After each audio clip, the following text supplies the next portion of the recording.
Anda kembali bersama kami dalam Energy Corner Spesial B35 Implementation dengan tema B35 untuk ketahanan dan kemandirian energi menuju transisi energi yang merata dan berkelanjutan. Dan masih bersama kami di sini narasumber yang luar biasa, dan seperti tadi yang saya sampaikan bahwa kita akan masuk ke dalam sesi diskusi. Kali ini kami akan membuka pertanyaan kepada Bapak Ibu hadirin yang ada di sini. Kami mohon untuk angkat tangan, kemudian berdiri, nanti sebutkan nama dan juga pertanyaan ditujukan kepada siapa. Oke, baik. Kepada Bapak yang di depan, kami persilahkan. Terima kasih, nama saya Gulat Manurung, Ketua Umum Asosiasi Petani Kelapa Sawit Indonesia. Jadi terima kasih sudah mengundang petani, Pak Paulus ya, dan Bapak Ibu semua. Pertanyaan saya sebenarnya adalah pertanyaan kebanggaan. Pak Dirut BPDPKS, B35 sangat keren. Dan kami sangat terbantu dengan berdirinya BPDPKS. Karena sejak itulah harga TBS naik. Itu fakta. 2019, awal 2020 harga TBS 800, 400. Tapi setelah B30, Januari 2020, harga TBS melompat jadi 2.600. Nah, itu dia yang harus kita akuin. Memang konsepnya adalah menjaga harga CPO. Tentu terdongkrak harga TBS. Karena Pak Dadan, harga TBS kami itu terbentuk dari harga CPO. Kalau hancur CPO, hancurlah kami gitu kan. Nah, yang menjadi harapan kami di sini, saya tadi monitor Pak Direktur, teman-teman petani sibuk di grup karena saya tadi kirim. Penetapan harga TBS hari ini anjlok, jatuh. Rata-rata 1.600 sampai 2.400 Pak Dadan. Ini ada hubungannya dengan Pak Dadan sampaikan tadi. Jadi sebenarnya harapan daripada kami semua petani sawit, Bapak Ibu yang hadir di sini, termasuk dari Aprobi, Gagindo dan semuanya ya. B35 ini mampu mendongkrak harga TBS besok tanggal 1 Februari. Jika teori itu nggak benar, berarti ada yang salah gitu. Kenapa? B35 itu menyerap 13,5 juta kiloliter. Berarti 28% produksi CPO Indonesia, kalau tadi Bapak bilang 48 juta, tersedot untuk ini. Teori ekonomi mengatakan berarti supply berkurang untuk global. Tapi kalau tidak terjadi Pak, berarti ini ada yang salah. Tadi mana salahnya? Mungkin pakar ekonomi lah yang melihat ini. Nah, oleh karena itu harapan kami besok adalah mimpi B35 harga TBS kami bisa di atas HPP. HPP kami Pak 2.250 per kilo, tapi harga TBS cuma 1.800, tekor kami Pak. Nah, oleh karena itu kami berharap ini, makanya saya jauh-jauh datang dari Riau. Yang kedua, dana BPDPKS itu kan semua orang tahu berasal dari dana sawit Pak. Dan kami ikut serta di sana menyumbang. Kalau hari ini 95 US dollar, berarti ada beban di situ 286 rupiah per kilogram ke bahan bakunya. Bahan bakunya TBS, termasuk dari perusahaan-perusahaan, plasma, petani swadaya. Nah, yang membuat kami kebingungan Pak Dadan dan dari Pertamina, kami kan nyumbang tuh, dikumpul tahun 2021 70 triliun katanya dikelola Pak Edi. Tapi kok kami petani sawit ketika mengisi di SPBU dibuat peraturan truk TBS nggak boleh beli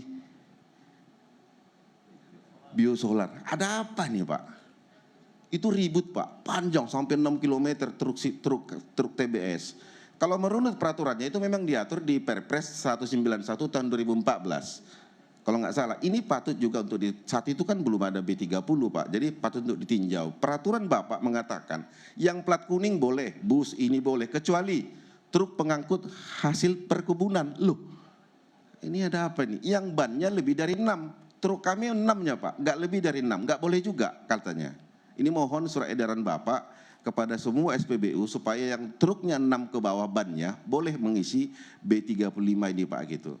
Nah, tentu ini harapan yang sangat penting karena semuanya adalah satu bagian. Nah, tadi Pak Dadan mengatakan kalau kita naikkan ke B40 ada nggak bahan bakunya? Sebenarnya inilah program BPDPKS itu adalah PSR Pak. permajaan suara rakyat. Dengan PSR itu konsepnya intensifikasi, tidak menambah luas tapi hasil meningkat sampai 3-4 kali lipat. Nah, kalau kemarin Pak Luhut mengatakan mungkin nggak kita mencapai 100 juta kiloliter, mungkin jika paling tidak 50% petani sawit yang 6,87 juta hektar masuk ke pasir replanting. Tepuk tangan untuk BPDPKS. Terima kasih. Baik, terima kasih atas pertanyaannya. Kami persilakan kepada Bapak Edi terlebih dahulu atau Pak Dadan terlebih dahulu. Kami persilakan. Iya, saya mendingan duluan lebih Ya, gampang silakan jawabnya. Bapak. Terima kasih, itu satu teori yang menurut saya logik ya. Bahwa kalau sekarang kita lakukan B35, besok jalan harga TBS naik. Tapi ada satu yang lain Pak, yang Bapak harus ingat. Kalau ini tidak kejadian, mungkin TBS akan lebih turun. Itu pun harus diingat tuh. Itu harus diingat karena persekarang Pak, persekarang saya juga bukan trader ya, tapi terus memantau harga sawit ya. Dan harga sawit sepertinya sekarang agak tertekan. Ya, agak tertekan sekarang itu karena suplai soybean ini sudah makin bagus. Akses pengangkutan yang kemarin itu masih sulit dari wilayah sana, dari wilayah Ukraina karena perang. Ini sekarang sudah mulai jalan. Katanya demikian ya. Jadi kalau saya Pak bukan tidak mengharapkan ini naik ya. Tapi ada satu sisi yang lain. Kalau ini tidak jalan mungkin akan lebih tertekan dari harga sawit tersebut ya. Terima kasih masukannya untuk yang itu. Kita memang sekarang lagi revisi Perpres untuk pengaturan untuk BBM yang bersubsidi, sehingga memang nanti hanya yang benar-benar yang berhak yang menerima gitu ya di lapangan. Tapi ini sudah cukup lama nih kita berproses. Saya kira dari Pak Alfian juga kira-kira suaranya sama sih. Kita ini ingin ada aturan yang jauh lebih jelas yang memastikan bahwa benar-benar hanya yang berhak, dan Pertamina pun sudah melakukan banyak upaya tuh. Jadi kalau Bapak nanti misalkan regulasinya itu tidak boleh kemudian boleh, itu kelihatan dari Jakarta pun kelihatan karena saya sudah pernah melihat tuh sistemnya bahwa semua plat nomor itu udah bisa dilihat dari komando center yang di Jakarta ya Pak Alfian. Itu dulu ya, Bang Gulat ya. Oke baik Pak Dadan, tadi terkait dengan revisi aturan tentunya ditunggu juga oleh masyarakat ya Pak ya, tidak hanya tadi dari pengguna biodiesel saja ya Pak ya, tapi juga masyarakat lainnya juga nanti akan menantikan seperti apa untuk revisi aturannya. Nah kepada Pak Edi kami persilakan untuk tadi menjawab. Terima kasih Pak Gulat tadi masukan-masukannya. Sebenarnya tadi Pak Dadan sudah secara garis besar sudah menjelaskan gitu ya, menjelaskan memang pengaruh terhadap harga minyak sawit ya. Minyak sawit ini tadi memang banyak faktor gitu ya, banyak faktor. Antara lain tadi dari kompetitor tadi, terutama soybeans itu tadi telah disampaikan oleh Pak Dadan. Memang soybeans ini sekarang sudah mulai membaik supply-nya begitu ya, membaik supply-nya sehingga dia bisa menekan terhadap kompetitor kuning sawit. Yang pertama. Yang kedua dari aspek demand, permintaan dari negara-negara ya, dari negara-negara importir terbesar dari kelapa sawit ini, China, India, itu ada tren agak menurun ya, sehingga ini juga memberikan tekanan terhadap harga sawit di kita. Nah, untuk itu memang biodiesel ini adalah sebagai stabilizer ini tadi itu, stabilizer begitu. Bagaimana agar supaya harga itu tidak terlampau langsung jatuh benar ya dengan tekanan-tekanan yang tadi. Tapi kalau saya lihat sekarang sawit ini di dalam proses yang terkoreksi dengan bagus gitu ya harganya itu, khususnya dari bursa-bursa di Malaysia misalnya atau di CIF Rotterdam ya. Ini cenderung harga itu relatif stabil di kisaran 850 sampai 950 US dollar ya. Jadi itu kira-kira harga yang baik. Nah, tadi disampaikan Pak Sahat tadi, ini juga masalah Pak Gula tadi, problema di dalam negeri terutama meningkatnya cost of production, ongkos produksi ya, yang dialami oleh saudara-saudara kita para pekebun sawit, khususnya dengan meningkatnya harga pupuk misalnya. Ya.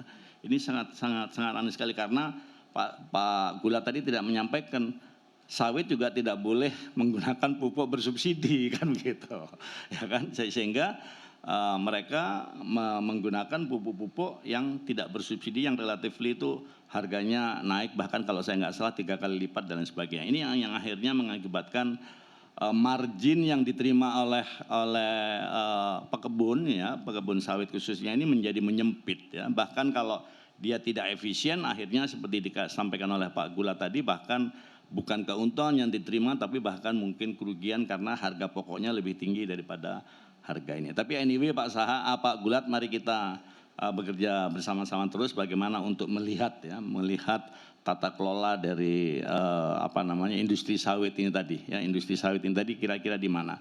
Tadi betul juga itu besok B35 biasanya kalau saya selalu lihat dengan adanya kebijakan pemerintah misalnya dengan B35 itu juga akan berpengaruh terhadap pasar global ya, terhadap pasar global biasanya mereka akan mengangkat harga sawit itu sendiri. Kita lihat tadi Pak Gulat. Terima kasih, anyway terima kasih masukannya.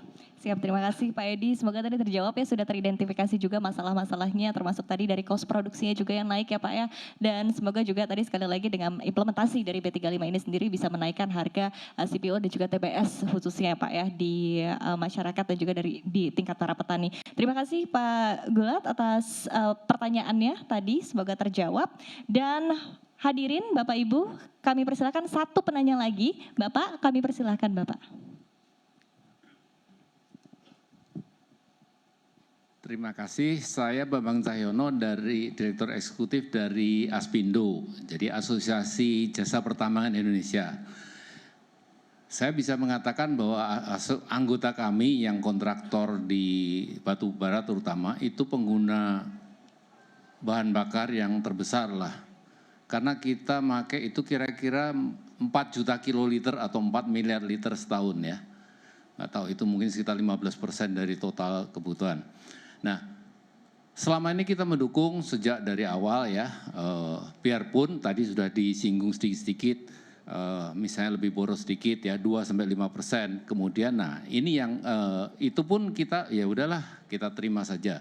Tapi yang penting buat kami adalah sifat yang berikutnya, higroskopis, mudah menyerap air dari udara bebas, kemudian teroksidasi, ini menghasilkan endapan. Nah ini yang memberi impact cukup banyak kalau disimpan lama.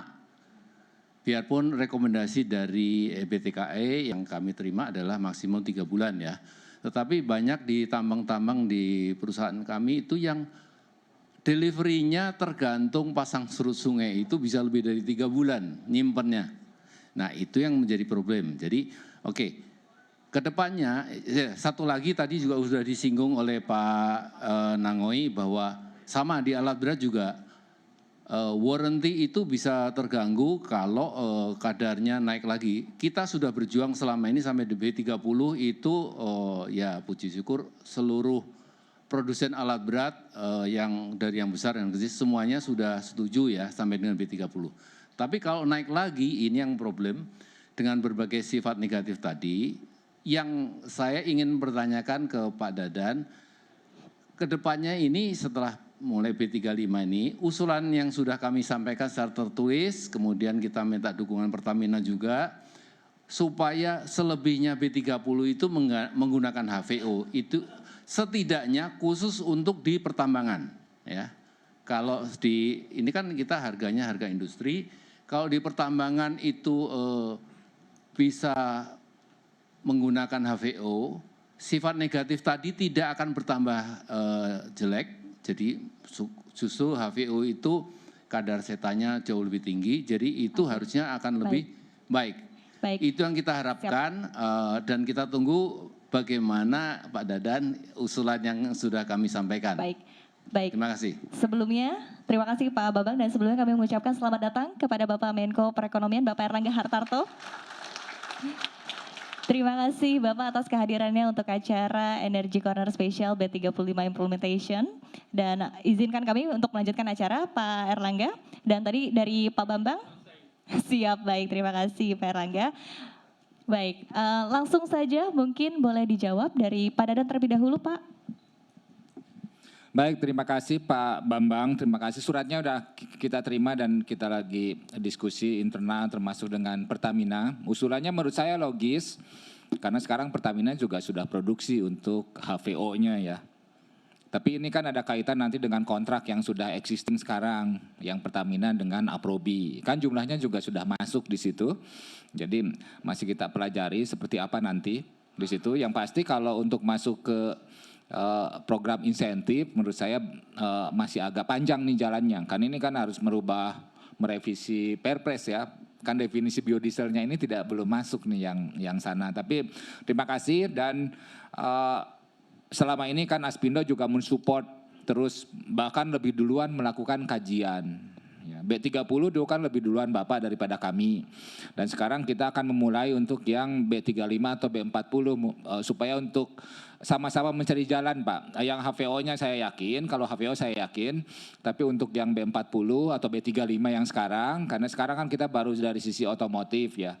Otomotif, jadi kita akan lakukan di tahun ini untuk melakukan pengujian tambahan untuk alat-alat besar ya. Alat-alat besar. Oke, baik, terima kasih Pak Dadan, dan berikutnya mungkin Pak Paulus ya Pak bisa menjawab begitu tadi terkait dengan speknya juga tadi hidrokauspis dan ataupun juga mudah menyerap begitu ya air, seperti apa Pak tadi sekali lagi yang bisa dijawab dari pertanyaan Pak Bambang. Baik, terima kasih. Jadi sebagian sudah dijawab Pak Dadan tadi. Kalau dari biodiesel dari FAME memang kami juga menyertakan bagaimana cara-cara penyimpanan, ya tadi yang dikatakan 3 bulan dan lain-lain, itu memang ada petunjuknya, ada guideline-nya untuk penyimpanan bahan bakar nabati, dalam hal ini biodiesel yang telah dicampur ya, itu sudah ada guideline-nya. Dan untuk ke depan, BRIN dalam hal ini, BPPT, BRIN, itu akan membuat yang lebih baik lagi. Jadi kami akan mereview bersama, kami sudah merancang jadwalnya ini kapan kita bisa bertemu untuk merancang bagaimana adanya petunjuk ya, guideline lagi yang penyimpanan untuk B35 seperti itu. Ya, jadi kita maju ke depan dan itu juga atas dukungan dari Pak Bambang dari asosiasi Pak Alat Berat. Jadi kita akan bekerjasama untuk selanjutnya untuk itu tempat untuk penyimpanan ya. Oke. Ya, terima kasih. Oke, baik. Terima kasih Pak Bambang, semoga terjawab tadi pertanyaannya, dan demikian tidak terasa ya kita sudah masuk ke dalam sesi terakhir untuk diskusi kita, sudah bisa bernapas lega Pak Dadan. Baik, terima kasih juga sekali lagi kita sampaikan terima kasih yang luar biasa kepada para narasumber kita, Bapak Dadan Kusdiana selaku Direktur Jenderal Energi Baru Terbarukan dan Konservasi Energi Kementerian SDM. Terima kasih Bapak atas insight-nya. Kepada Bapak Yohanes Nagoy selaku Ketua Umum Gaikindo, terima kasih Bapak. Kepada Bapak Paulus Cakrawan, Ketua Umum Aprobi, terima kasih. Kepada Bapak Edi Abdurrahman, Direktur Utama BPD PKS, dan juga kepada Bapak Alfian Nasution, Direktur Utama Pertamina Patraniaga. Terima kasih Bapak, kita berikan tepuk tangan sekali lagi. Baik, demikian untuk sesi diskusi kita. Sekali lagi kita harapkan agar implementasi B35 ini bisa berjalan lancar, akan diimplementasikan besok ya Pak ya, 1 Februari 2023. Kita harapkan juga tentunya manfaatnya akan bisa lebih besar lagi, karena kita ketahui juga bahwa dari B30 sendiri juga impactnya sudah begitu besar terkait dengan di satu sisi stabilitas dari CPO, kemudian juga impact penyerapan tenaga kerja, penghematan devisa, juga ada begitu banyak impact dari penerapan biodiesel di Indonesia. Sekali lagi dengan persentase yang meningkat 35%, kita harapkan dampaknya bisa lebih besar lagi, manfaatnya bisa lebih besar lagi, termasuk dalam upaya untuk mendukung pemerintah mencapai target net zero emission di tahun 2060. Sekali lagi, kita berikan tepuk tangan yang luar biasa kepada para narasumber kita hari ini. Terima kasih, sukses dan sehat selalu untuk Anda Bapak-Bapak di sini. Tadi banyak yang harus kita tingkatkan, tapi tentunya optimis ya Pak ya. Dan demikian pemirsa, Bapak Ibu hadirin, kami akan kembali usai jeda dan kita akan menyaksikan keynote speech dari Menteri Koordinator Bidang Perekonomian Bapak Erlangga Hartarto. Tetaplah bersama kami di Energi Energy Corner Special B35 Implementation, dan usai jeda saya akan kembalikan ke rekan saya Safinas Nasyar. Tetaplah bersama kami.